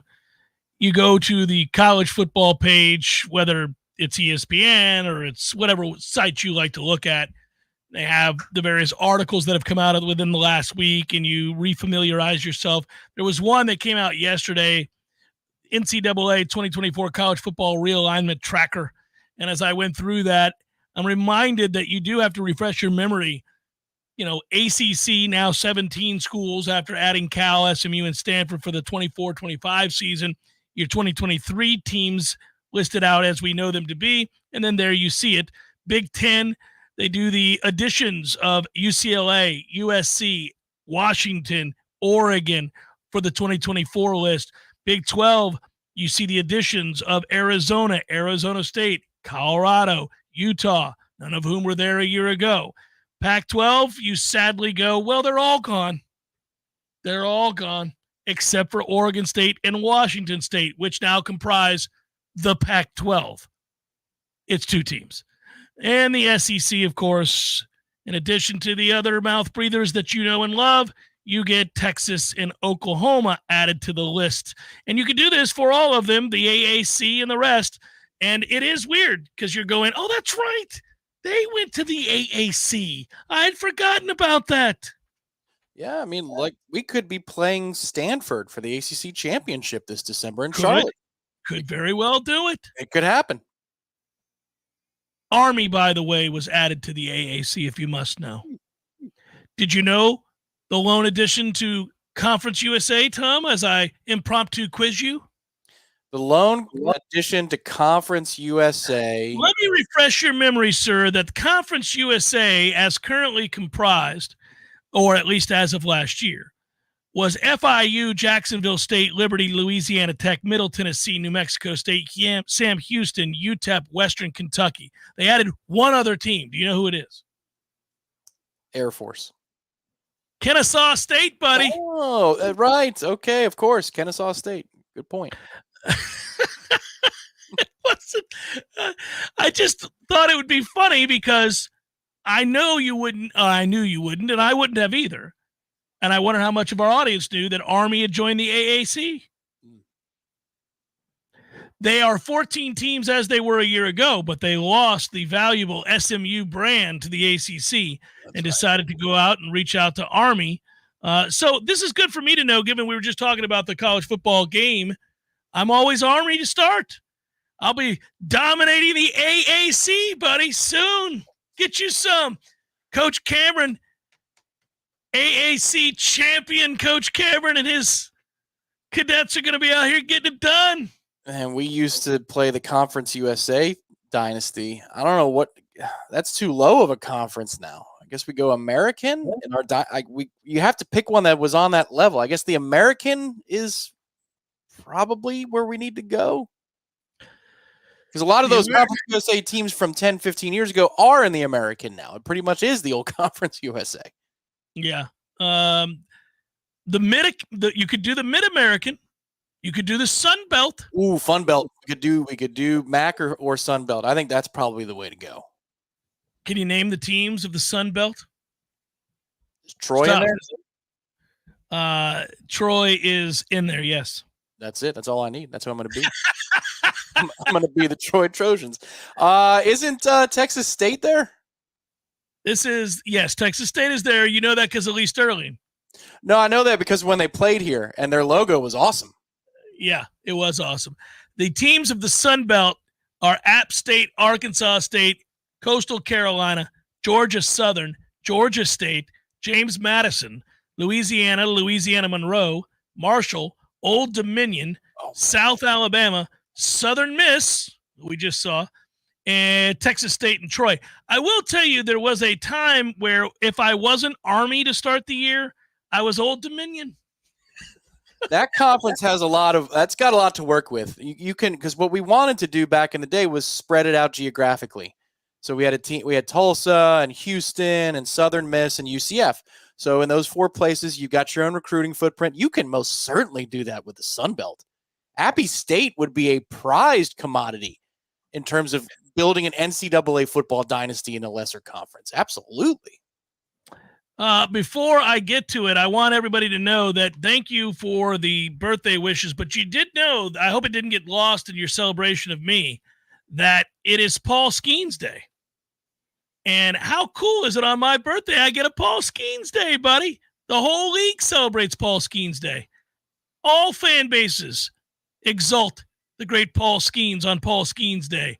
I'm sure all of you, no matter who it is you root for tonight, will be tuned in to see Paul Skeens on Paul Skeens Day. Do you think that Bobby Nuts, a.k.a. Robert Nutting, with how awful the bottom part of the National League is, would invest just a little bit to go for a wild card berth? Because, hey, man, you get into a best 2 out of 3 or a best 3 out of 5 early in the playoffs. You don't want any part of this. You don't want Keller, not just screwing Mitch Keller, Jared Jones, and Paul Skeens. You're losing that series, guys. It looks like the final wild card. 77 wins might get you that final wild card spot in the National League. You know, we went through the stretch where we lost so many games in a row and went sub 500, and now have slowly chipped away, and won series. You know, we won the series against your wife's team this past weekend, lost the 3rd game, but won the first 2, and had back-to-back shutouts, I might say. I did not text Dr. Quinn about those 2 shutouts. I figured it spoke for itself. But then the only thing I heard about was the 7 runs in the 10th the other day. I didn't hear about those other 2 games. Oh, you didn't hear about the back-to-back shutouts. No. Okay. Hey, we scored 7 runs in the 10th. Suck it, is what she said. They won the 1 game against us in 10 innings. And yes, that 10th inning was a disaster. They scored 7 runs, but they were shut out in the previous 2 games for 18 innings. But yeah, this is kind of what's going on now. We don't offensively very limited in Pittsburgh, but it's like, yeah, go get you 2 bats and you're going to be legit good. Like legit good, like a real problem. Because you have 3 frontline guys now. Those are 3 all-star candidates. Yeah. When you start your rotation with a guy named Not Just Screwin', that's You're doing some things. And I'm not kidding. 80 wins might be enough. The National League after the oligarchy of the Braves, the Phillies, and the Dodgers, I guess you could throw Chicago in there. It's like the American League Central. It's like watching American League Central baseball. Nobody's good. Yeah, it could be. It could be a playoff run. I'm not ahead of myself. I do have the over on the Pirates season win total, so I'm just concentrating on that as we speak right now. Just concentrating on that. By the way, our friends, Power Mill Training Academy, equipping, motivating athletes focused on baseball and softball with the specific tools to reach their true potential. Here's the deal, man. 27 alumni from Power Mill in the major leagues. That'll work. 45 years of experience. And by the way, if you have a young lady or a young man wanting to play Little League baseball or softball, they've got you covered here. It's a training program that equips the players of all ages and all skill levels with the specific skills that allow them to get the most out of whatever it is they bring to the table, right? So whatever stage they are as a player, you'll get the most out of them because they'll know how to do the fundamentals well, and that's important. It's also coming up on being the dead of summer. And this is a time where, you want youth camps and places to throw your kids. I remember these days when I had to throw my kids in camps on the regular. Well, I actually sent them to the Power Mill training camp, and they loved it. You can too. Power Mill Sports. You want to learn more, powermillsports.com. All right. Now, Tom, you'll have to tell everybody, thanks. Have a good one. I'm actually going to play the music. You can know one more thanks from you because it is your birthday, and the people want to hear from you on your birthday. I already thanked them, but I'll do it again at your behest. Yes, thank you, and I mean it. So many kind wishes, so many wonderful birthday wishes, so many nice things said. I don't know that I deserve that, but I certainly appreciate it. And again, you guys, that's it means a lot to be wished well and to be thought of on this day. So thank you so much, and we'll be back after it again yesterday. Oh, by the way, one thing to note, I did confirm that it looks like tomorrow morning we will record Seminole Headlines, and you'll be able to get it as a podcast tomorrow. And on the YouTube feed, so you'll be able to find it. Yeah, you'll get it. We're gonna do the StreamYard whole thing. So are we running a show like in Tallahassee for the radio? Are they gonna hear it, or are we doing a JCS tomorrow? We're doing a JCS tomorrow on a Balls McWednesday is what we're doing. Oh, my man. Yeah, it's a bit excessive, but I'm gonna do it. Okay. Hey, look, people. I might need somebody to accommodate me at some point. What if I just up and decide to fly out to Omaha and miss a day? It can happen. I'm gonna call you Madison Bumgardner. That's what I'm gonna call you. You're just throwing all these innings. Well, I appreciate that because I don't want to be called Jake Arrieta. Wasn't it Arrieta? Steroid boy. Wasn't he the one who shoved against my Buccos in the one game? He did. Yes. Okay. Yeah. So did Bumgarner, but I appreciated him more because it was natural, real strength, and he's a monster. Arrieta did not shove in the 15 pennant series against the Mets. He did not. No. He surely shoved against us. All right. With that, I'll say thank you so much, guys, and on to probables. If you want to see it, Tom typed it in there into the